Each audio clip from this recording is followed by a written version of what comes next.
people who have had trauma, especially of a sexual nature or other, from there. Sometimes they don't feel, they're numb, stuff. Cut off here. You know, it's funny what I say. I say for couples that are about to get married, I was like, get your baggage organized, because you're always going to bring it with you. At least if it's organized, you know where things are that you can go back to. My old spiritual teacher used to say something really funny. He used to say, you know your neuroses, just put it to good use. Yeah. You know? So there's a field in psychology called pre and perinatal psychology, which you might have heard. They do a lot of work with the experiences in the womb and birthing.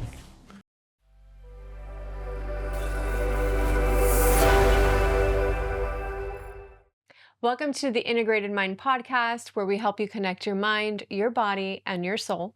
I'm your host, Bel Valladares Gottlieb, your integrative psychotherapist. And I'm Nicole, your integrative nurse practitioner.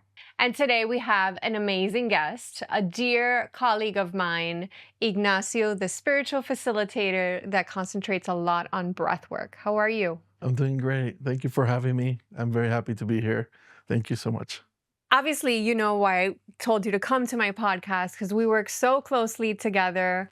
And for the people, just to give a little context on that, when a lot of clients come into my office and they've had a lot of trauma, they've had a lot of significant life events that they haven't been able to really process it somatically, meaning they maybe have understood what happened to them cognitively, but their body is still holding on to a lot of sorrow, a lot of pain, and that energetically holds you down. So when I have that type of client, I always suggest to go see you.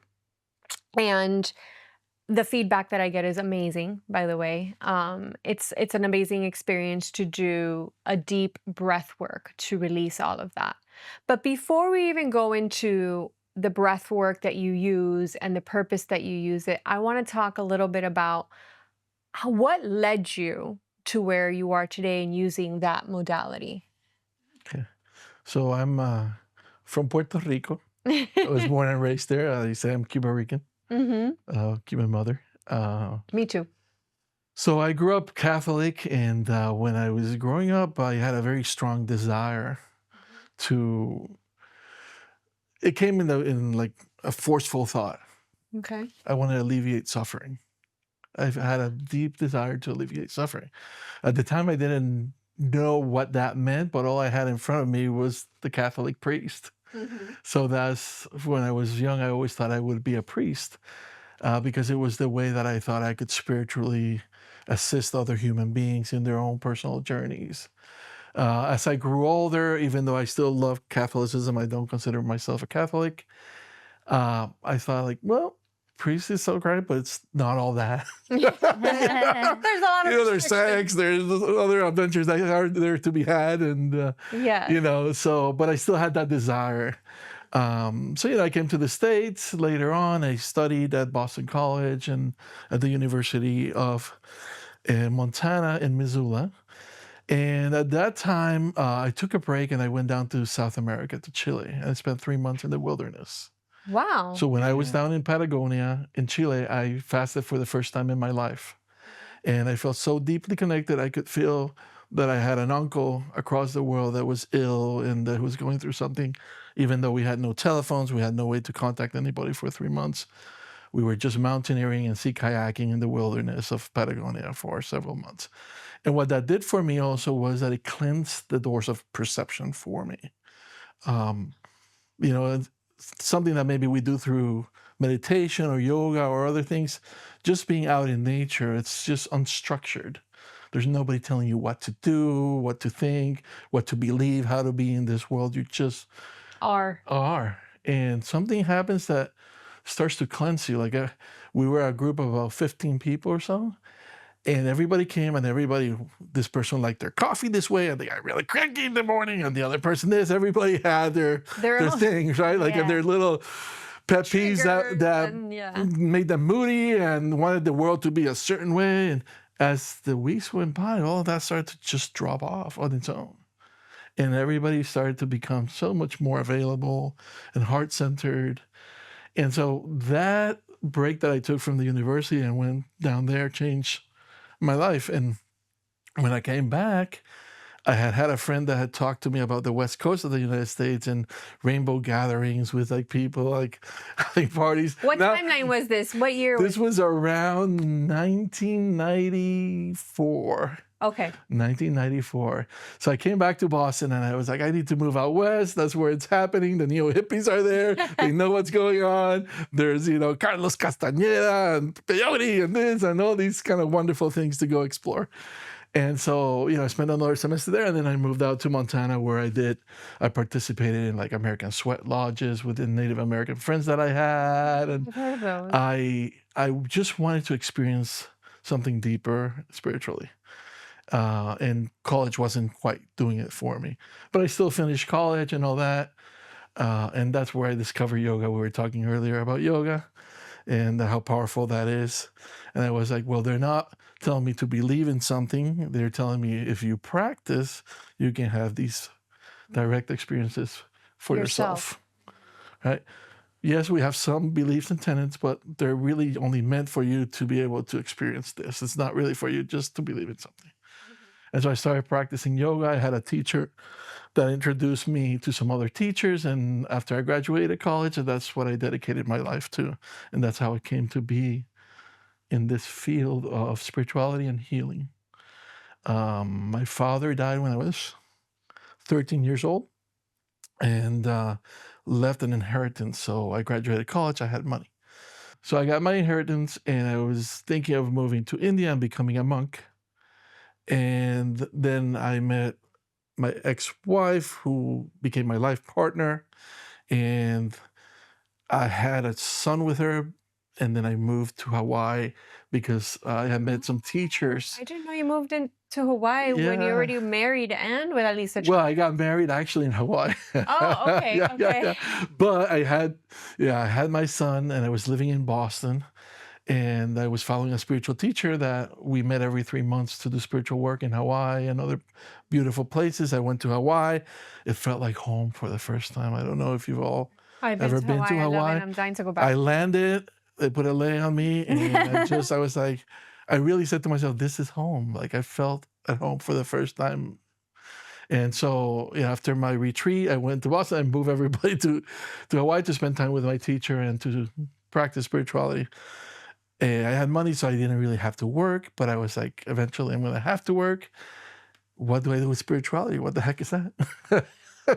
So How can I use this as like, yeah, like what the heck am I gonna do? So I realized that there was a massage school there, and I was like, well, why don't I go to massage school and start learning healing? And that seems to go hand in hand with spirituality. Maybe there's something there. So that's how I ended up doing healing work. I went through massage school in Maui, and I learned so many different styles of therapies, from orthobionomy to Feldenkrais, Thai massage, all kinds of acupressure, shiatsu, traditional Swedish, lomi lomi, which is absolutely beautiful if you've never had it. I've heard of it. It's wonderful. They do this like smooth, long movements along your body and with their arms. And then sometimes you can have 2 or 4 people do it all at once and you lose like Melt into the table. track of like where your body's at because you can't track the hands all over the body. So anyways, I was in love living in Hawaii, exploring these things, and was the kind of the beginning. I stayed there for a while researching spirituality. I became friends with channelers. I visited. So you've done the whole gamut, pretty much. I visited, yes, every healer that you can imagine of every kind, tantra, this, the other, everything was there in Hawaii for the exploration. So it was a wonderful time there, and that's kind of what then later led me to study craniosacral therapy, and I became also a doctor of traditional Chinese medicine. And years went by. I had more kids. I ran out of money. My family said, well, we can help you either here in Miami or you can go to Puerto Rico where I grew up and we can help you there so you can get back on your feet and raise your family. And So that brought me to Miami, and I started working in administrative things and doing healing work on the side. I used to practice another type of breath work, not the one that we've done, that called Love's Breath, which is really wonderful and beautiful too. Uh, but my daily job was very stressful. I made sure I manage homeowners associations and condominiums. And it's like mini government. Nobody likes government. Yeah. And everybody's disgruntled about something. So it's a very negative every day. It's a lot of negativity. I use all of the stuff I had learned, nonviolent communication, this, the other thing, to excel at my job, but took its toll. Took its toll, and eventually I found a teacher who I studied the breath work that we have shared together with, and I found him here in Miami. It's a wonderful human being called Christian de la Huerta, and he teaches soulful breathwork. It's what he calls his style. So what do you call the one that I send my clients to? I call it trauma release. Yes, it's technically soulful breathwork, but since that's his brand, even though he was okay with us, his students and certified teachers, to do it, I'm just calling it transformative or transformational breathwork. Although you gotta be careful. Everything is, all the names are taken out there, so you gotta be careful on how you word it. But how you word essentially, it. Yeah. okay, let's not call it a name, but can you explain to us the experience of it and what's the purpose? So I know trauma is a big thing that you wanted to talk about today. So there's a field in psychology called pre and perinatal psychology, which you might have heard. They do a lot of work with the experiences in the womb and birthing. And I actually, during my years of learning things, I put myself through that and remember my own experience in birth and everything, and some of the things and patterns that I see now in my life, how they might have originated at those early stages. And you see those repeated. We all see them in our lives. There's certain patterns, conglomerates, gestalts. I'm a big believer in that. I say that what all you the see, time. you might change yourself. I may move to Australia. I still bring my nice little conglomerate with me, right?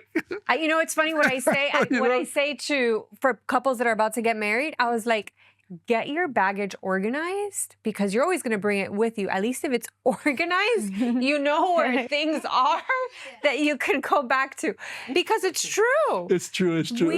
And we're not even aware of it. So if you have your baggage organized and understand where your things are in your bags, it's going to be easier to manage when you're then bringing in another person coming into your space, because it is your space.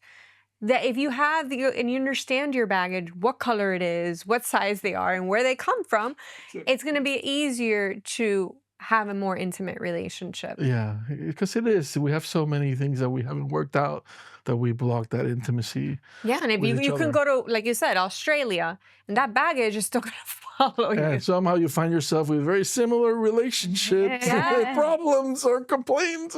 Yes. It's like, Oh my gosh! I mean, we can go on that rabbit hole. My old spiritual teacher used to say something really funny. He used to say, know your neurosis, just put it to good use. Yeah. So like my youngest son, for example, he's a very meticulous human being.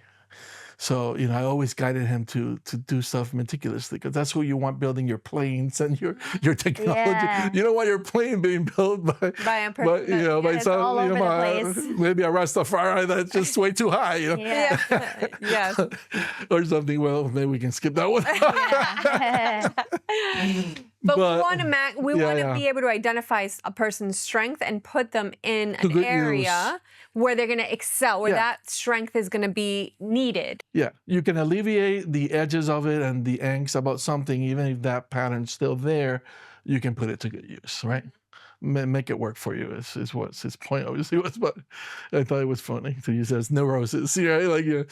But yeah, so essentially for trauma and healing, going back to that, as we grow and we gather all of these knotted energies. So what happens if we go to craniosacral therapy, for example?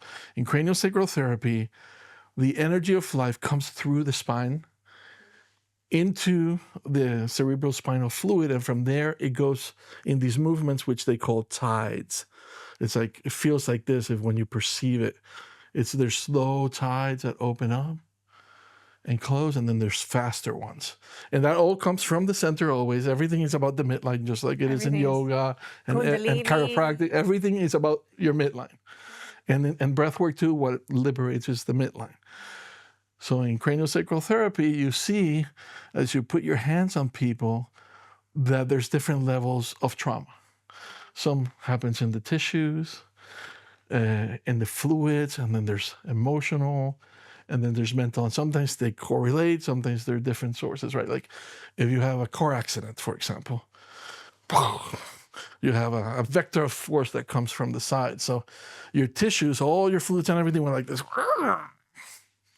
So a lot of that, if it doesn't get corrected right after the accident, the tissues stay wrapped up like that, and the energy is balled up. And people are having symptoms that they don't know of, like, why am I still having symptoms after, or new ones I've never had before after an injury. So some things are a little bit more physical in nature, but the emotionals and the mental ones also have physical components. So they're all apply the same process of what we want to do is liberate the movement of the energy. The energy does these things. It spreads into the tissues, into the nervous system, to the body. But as trauma happens, it starts to get knotted up, right? Like this, for example. And what you want to do is unwind it so that it can breathe again together, all together. Because if you have this like this, then this is breathing like this, but this is like... So you're unbalanced.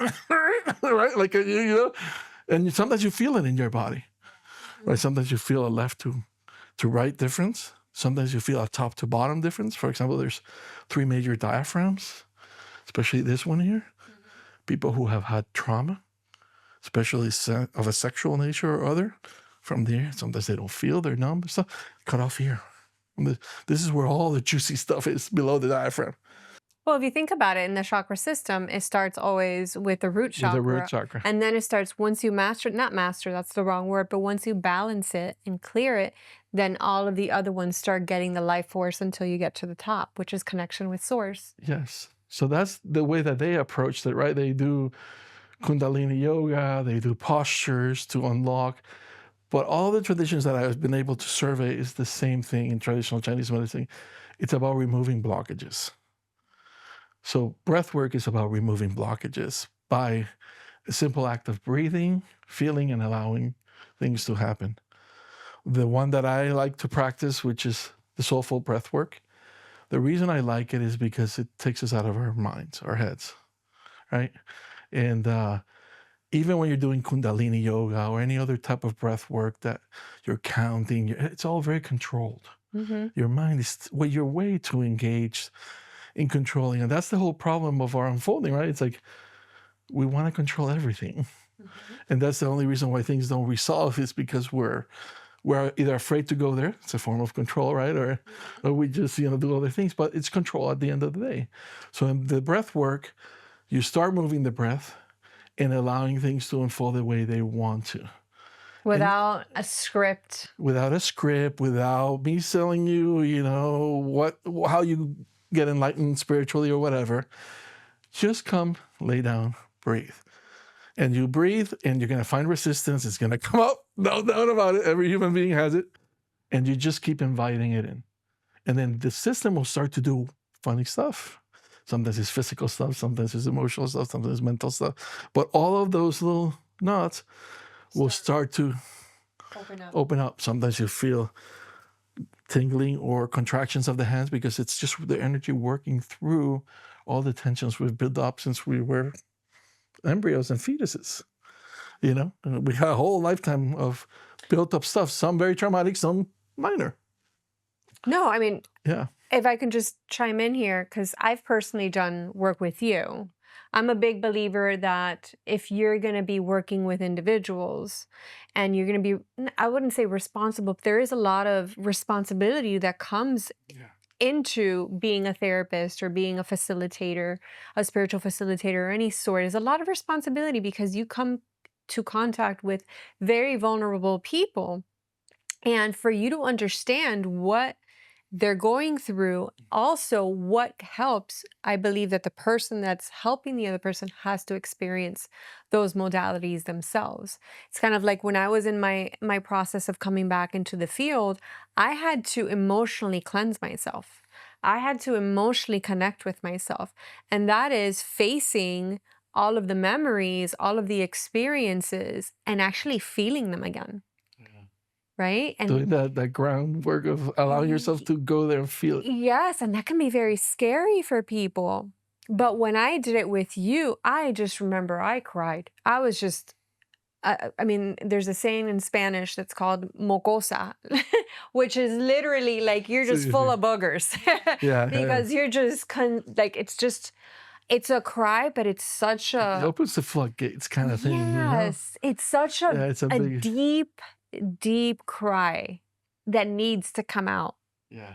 Right? And I mean, at least for me, that was the experience that I had. What experiences have you had with other people that have come in? Well, it was. I'll mention a little bit about feelings too, because sometimes they're very deep, like you say, and sometimes they come with memories, and sometimes they come without memories. For example, I've had one breath work where I was breathing, and at the end, I was just sobbing, like my whole body was sobbing, but I had no memories, but it felt so ancient and so old, and so all the stuff I'd carry for a life or lifetimes or God knows what, but it was like deep, deep grief just coming out, but not particularly tied to memories. So you can have like a wide variety of experiences when it comes to that. Um, it's really interesting the types of trauma that you can heal. For example, I had a 73-year-old woman Wow. that her whole life cannot get into elevators. Yeah. Really? She would rather climb 20 floors of stairs than get in an elevator. The whole life had tremendous claustrophobia, and she never really, really knew why. And then around the age of 73, she did a breath work, and she went through the process of rebirthing. She lived her own birth again during the process, and saw the tightness that she went through and the terror of that tightness until she came out the other side. But that terror and that feeling of suffocation as you squeeze through to come out into this world can be very intense. And for her, she, at that moment, without knowing why she had this condition where she would just go into anxiety and panic about going into closed spaces, especially elevators. It's kind of funny because her grandchildren would go in an elevator with her and would start jumping to provoke her anxiety because she'd grab you and she'd stick her nails into you. But for her, she discovered that the root of that claustrophobia, trauma, was a birthing issue for her. Yeah, and she came out not breathing also, and they dumped her in a bucket of cold ice water, and then they smacked her in the back to get her breathing. So that was her welcome into this world. Okay. Right? So that's one type of trauma that, for example, you see a lot of people that suffer from autoimmune diseases or not known etiologies of what their conditions are, like digestive issues, headaches that you don't know why they come, all these kinds of Fibromyalgia. Generally, there's a trauma there somewhere, in the body. in the body, and it's producing this result. And you just don't know. It's somewhere buried in there, and breath works, for some reason, unearths sometimes the root moment or causes of these things, and you process them. There was another person, for example, that had something a little more rough, some sexual abuse. This person for 30 years tried every modality on the planet, every psychotherapy, every healing practice, and could not shake the desire to commit suicide from the terrible thing that had happened to her in her late teens. Came to breath work, this type of breath work, to a retreat did 4 days in those retreats. There's every day you do a session of breath work, and it's like exponential. One builds on the other. So it kind of like by the end, you're like flying high in love, but you get to deepen, and for deep traumas, sometimes you have to unwind this before you can get to this. You don't want to rush somebody and re-traumatize them, right? Like what you were saying, the space that us as facilitators, therapists, it's all about the safe space and knowing the pace of what a person can and cannot handle. And that's why I prefer this type of breath work than, let's say, Kundalini or other things, because sometimes you push really hard the energy. People have bad experiences. You hear people who have Kundalini awakenings and are kind of losing their mind, their body's burning up because their channels are blocked. And there's a lot that needs to clear up. So in this breath work that we do, even though we breathe for an hour and 15 minutes continuously in a cyclical manner, we are trusting that the body and the breath know what it's going to do. So what happens is you're going to push the breath for a while because you need to get energy going and unblock a few things. But you're going to trust that maybe the process takes you today here. And it's just, you haven't experienced it today. And then the next time it takes you somewhere else. For this particular lady, it took 4 days after 30 years to be able to release that desire to not be in this world anymore and to actually finally overcome that. And that's incredible. But that's why I love going back to the breath work, this style of breath work. It's very intelligent to trust what's going to happen. And with trauma, the whole issue is trust. Yeah, and then you have to resource people. If you throw them into something really heavy, you re-traumatize them, right?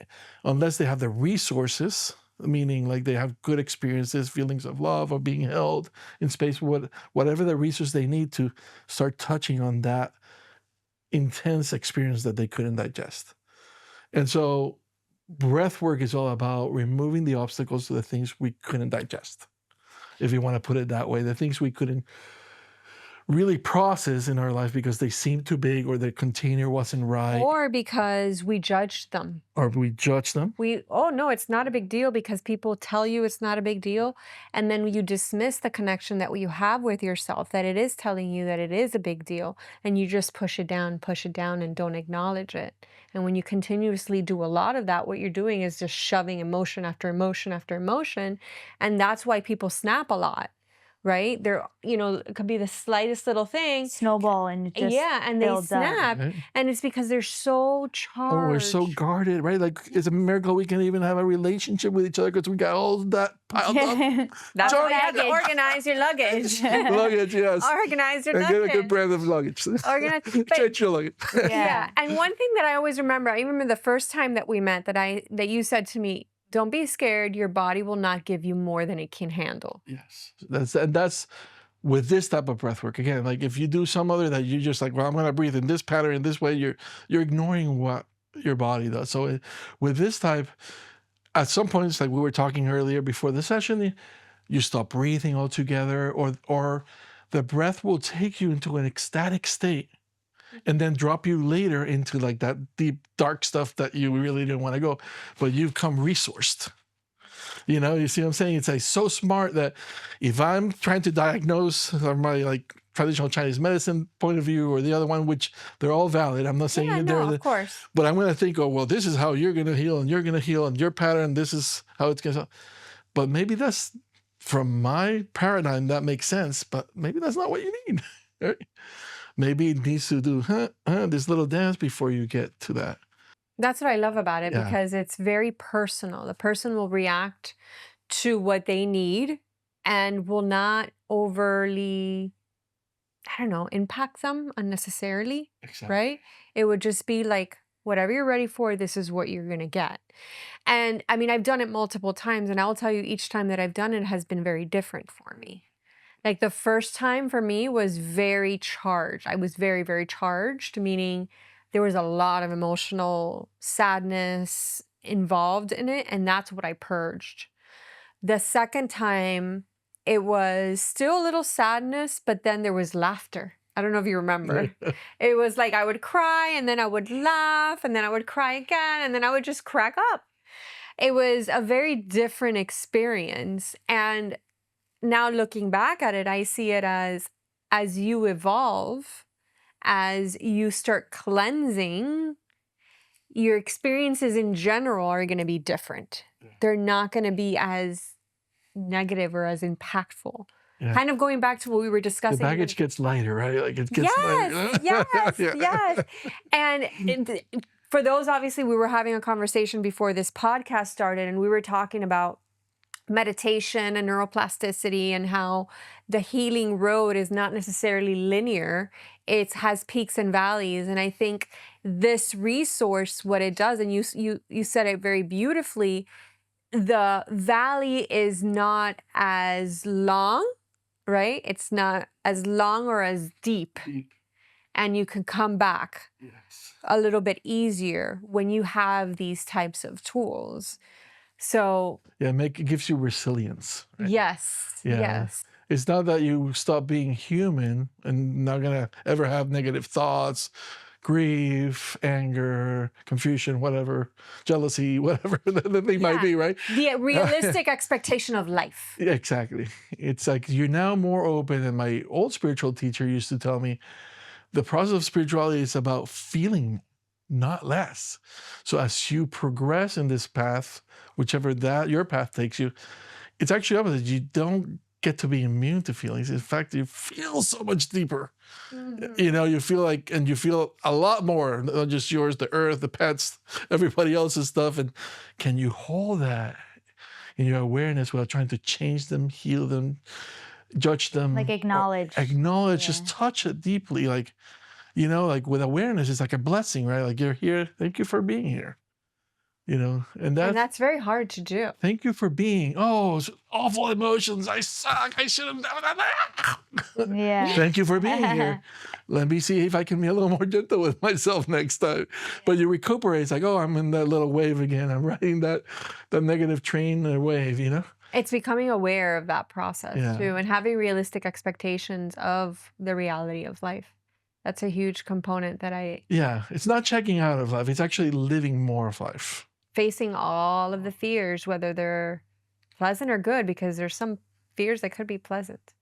Ignacio, I wanted to ask you what you see from your practice from patients as like physical, emotional signs of stored trauma. Like what really are patients coming to with a direct reason that they're coming to seek you, or they maybe say that they have generalized feelings of discomfort or heaviness? Like what would be signs or symptoms or emotions that you feel like stored trauma would be in play? Yeah, that's a good question. A very good question. Let's talk about some of the physical stuff. For example, numbness. You said like numbness could be a sign of trauma where we're not feeling a certain part of our body because we have something there that we just too hard for us to go to. You could Or have emotional numbness, physical and emotional. and both. Yeah, you're right. Absolutely right. Another thing, it would be like we talked earlier, undiagnosed issues. You know, dizziness. You know, headaches, digestive problems, menstrual problems. Oh, that's very good Um, one. there's a lot of stuff that it's hard to pin down the root of, and oftentimes those are trauma. Um, what else? Any sort of behavior that's excessive, right? Like obviously we go through moods throughout the day and whatnot, but if we're chewing somebody's head off because they brought a certain subject up, there's obviously some over the top activity there. If we're avoiding things very dramatically, like the elevator example, for example, it could be something else. It could be that we avoid very harshly. If noises trigger things, like a noise, all of a sudden I go into anxiety, start sweating and start like palpitating, right? Out of like something that just like a car just did a bang, right? Like veterans see that kind of stuff, right? Or a certain noise from our childhood triggers something very traumatic for us, and all of a sudden It's not very different, I guess, from my perspective, right? no, not at all. IBS issues, which has been kind of, connected to a lot of anxiety, a lot of fear, Yeah. and things like that, PTSD, sexual abuse. All of that will lodge itself in your physiology, in your organs, and also in the functions of both of them, right?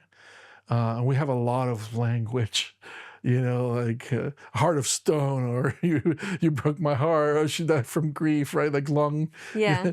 I died from tuberculosis, but it really was grief that killed them, right? Like there's a lot of languages that in English and in Spanish and in other languages, verbal things that we allude to bodily functions in relationships to trauma and Yeah, it's like emotions. persistent long-term stress that like manifests in the body and in your emotions, and so much so that people might seek talk therapy or other type of modalities and they still feel this sense of like heaviness, or like I'm doing everything that I can, or even overdoing it, and then they're not letting themselves get into that deep state of relaxation because they're just trying to They're trying to get rid manage of the it. trauma Yeah. so fast and so badly that they're overdoing it, and they're not allowing their body to rest and get into that point of healing.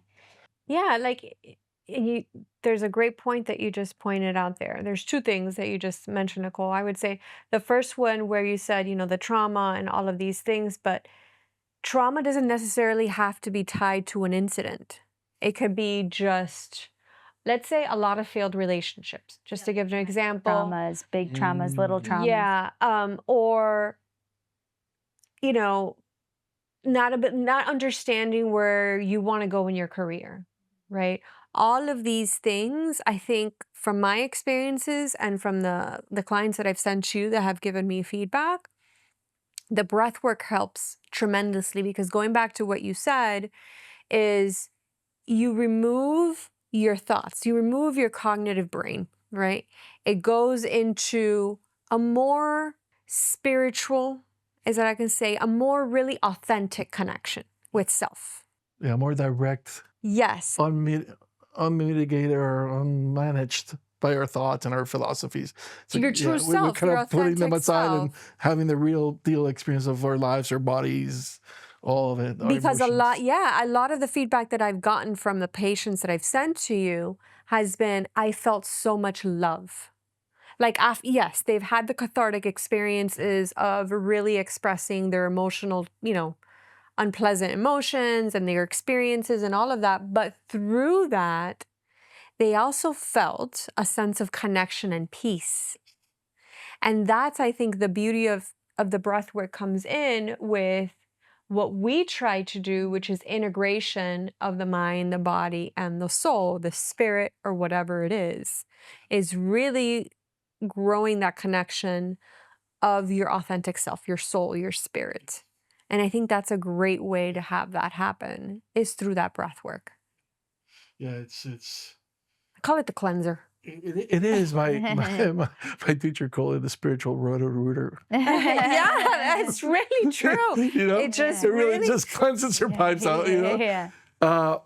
But it's interesting. I think you had mentioned earlier before we started the session about maybe some of the biology of this stuff, and it's interesting because with breathing, you're obviously going to affect the limbic system, right? And that's where mainly our emotional, the amygdala particularly, and the hippocampus, and it also affects the prefrontal cortex, which where we're talking about not thinking anymore, and right. So maybe it puts it a little bit to rest and sleep over here while the other stuff comes more. Also affects the vagus nerve. Oh, I didn't even think of that. Big item, right? Wow. Which explains why you get the breathwork munchies afterwards. After doing breathwork, you might get the munchies. Just know that. But the vagus nerve is huge. It's huge in all of this, and by breathing, you're resetting the tone of it. I've perceived the whole thing as resetting your neuroendocrine system. A lot of it. Also, it does a lot of stuff. Like I always like to explain what it does to the heart to breathe. Right, like you have the diaphragm. The heart sits right on top of it. It has a pericardium around it. Every time you pull that diaphragm down to breathe, it elongates the heart and it twists it a little bit. It massages it. I Okay. like that. And it also massages the rest of the organs underneath by putting pressure into the lower cavity. So all your liver, your pancreas, everything that's down there, it's going to get movement. All the stuff that we don't move because we don't want to feel, then it's going to start getting massaged. Right. So, but think about it, a heart of stone, or you've gone cold in your heart, right? Like all these things are, or when you got fear, you know, your limbs are cold. Like, so breath work returns the heart to full condition, and warm starts to go everywhere where it's been withdrawn from, right? The places we don't want to feel. You could probably scan somebody to see the warmth where they're. I would love to see Where- like an where- EEG if it's scan with here somebody or if doing it's breath here, work yeah. to see like what is happening is to the happening. brain and everything like that. It's Yeah. so interesting because a lot of people say that they have similar experiences, cold feet, rigidity, or even just like so cold in general, but then their core doesn't feel cold. It's like, you know, so it's so interesting. It's really fantastic because it does very weird things, and some of them very painful and difficult. You Like know, what you were saying, like stiffness or body stiffness where you can't movements. even move your body. It's very scary. Some people get shaking, like there's Yeah. different people that experience different things. And as they get through to the other sides, then they usually end up in a place of love, being felt held, Felt held, yes. you know, all of that. But the body in the meantime is doing all those crazy things that you're mentioning. It's really Yeah. funny. A lot of and- people compare it to somewhat of a psychedelic experience. What are your thoughts on that? I think it's actually a really good way to do it. There's some Netflix documentary. There was one about psilocybin. Mhm. You can just change psilocybin for breath work and watch the whole 30 minutes. It's the same. Because that's what It's I got exactly from what it. it's exactly what it's doing. It's like taking psilocybin without. I mean, not that psilocybin has a lot of bad effects or anything, but But without taking anything. You're using your without breath. anything. And yes, and a lot of the things with the breath work are permanent. Sometimes you heal something permanently in one session. Sometimes it takes a few. But in general, you do shift things in your life very quickly. Sometimes even your work shifts very quickly. Like when I first started doing this breath work and learning it, all of a sudden I got promoted and I got a girlfriend, and all my life completely changed within like 2 or 3 weeks, just from me feeling myself and allowing my system to shift. Because you're not as switch. dense. You're not as You're dense. lighter. You flow more. So when you flow more, you're lighter. You see things differently. You connect easier. You're working more through your heart, is how I see it. How many sessions do you recommend for, or it depends on what they're It going? really depends on what you're working with. I usually let people, since everybody's so busy and you know how much you're invested into your process. But for example, when I was training, I would do 10 sessions with people. I said, you got to commit to 10 sessions. And it's great to take somebody through 10 sessions, but you know, there's cost to it, there's time. There's also, they can be intense, and sometimes people have had enough of joy, for example. Maybe they got too much joy going on. You know? Or it's hard, like after a long day of work, you know, to come and do something like that you know can be so emotional and heavy, and you don't know what the outcome is going to be. So I can imagine It gets a little that scary because you don't know the outcome, even though it tends to be favorable. It's still scary, right? Like walking into it, like, yeah. Yeah, you don't know what to expect. One thing is that I remember you also mentioning that you recommend to do it towards the end of the day. The end of the day is good because of what you're mentioning. And also, if not the weekend, there's a time where you can go somewhere after. You can go to the beach and just sit in the ocean. You can go take a bath with salts. You know, More whatever. relaxed, continue extending. What you the don't want to piece. do is be so open. You're vibrating really good, and then you're like, then work calls and work calls, and as stressful as can Yeah. be, or you get home and the kids are jumping on you, the dog is biting at you. Yeah. You know, it's like, ah! Yes. God knows, you know. Yeah. I know, you it's need like, to decompress a little Or bit. you have You- a lot of kids at home. yeah, you best thing is to set yourself up. Retreats are great for that because you have the container. And the thing with retreats is like you get into this love bubble, and then you gotta go reintegrate into the world. And the world seems really harsh. Like, oh, the world is so harsh and so close. Oh, their hearts are so close. Yeah. It takes time to reintegrate. But retreats are fantastic for people who want to also have more of an impact. If you can find a retreat, if not, I might be able to point you that right direction. And maybe in the future we can also offer some. You know? So yeah, in terms of sessions, everybody needs a few, especially at the beginning. And then I feel like it's like a tune-up. It's like, like, oh, it's like I'm ready for an oil change, I agree know, with that. I like- think at least for me, it's like, I mean, since I've done this already and I do so many other modalities, like once a year is kind of a thing for me. Once every 6 months. Belle has her people. She's like, once a year I go to my astrologist. Once a year I go to Ignacio. Once a year I go to Christina. She has it like around her birthday time. It's like, Yes. we're doing this, this, and this. I do. I do. I mean, And they're also complementary. Right. Breathwork and astrology, for example, it's like, great, I'm going to send you an article on it. There's a wonderful article about breathwork, psychological patterns that show in astrology, but that you deal with in your practice every day. I have a great article I'm going to send you. Oh, beautiful. And I mean, that's the whole point of this podcast, right? The whole point of this podcast is to bring different people and introduce the public that there is other ways that can help you connect and have a stronger relationship with God, the creator, whatever you want to call it, whatever you want to name it, because that's the purpose of life, is building and enriching the relationship with your higher self. And that higher self could be God. The higher self is the creator, the universe. I don't care what you call it. But at the end of the day, if you have that strong connection, it's just been research proven that you live just a little bit better. So, Ignacio, where can people see you, reach out to you? What's going on with you? Yes. Well, currently I'm in a sabbatical, so it means I just raised my kids, was doing some administrative work, and I've put everything pretty much healing administrative on leave for now and hold. I'll see some breathwork clients for referrals, and I'm holding some groups also. But the best thing would be to contact you and then just get a referral.